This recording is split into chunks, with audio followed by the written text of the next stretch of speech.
Ang Korea ay nangingibabaw sa esports sa buong mundo. Mula sa StarCraft hanggang sa League of Legends, ginawa nilang pambansang libangan ang paglalaro. Kaya bakit walang kupunan ng Korea sa Mobile Legends? Ang sagot ay hindi talento, nasa merkado at kultura ito.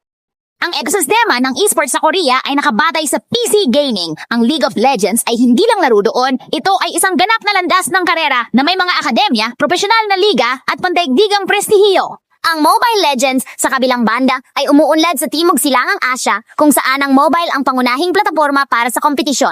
Ang pokus ng publisher at infrastruktura ay sumunod sa audience na iyon na lumikha ng mga opisyal na liga, server at mga landas sa karera, ngunit karamihan ay sa labas ng Korea.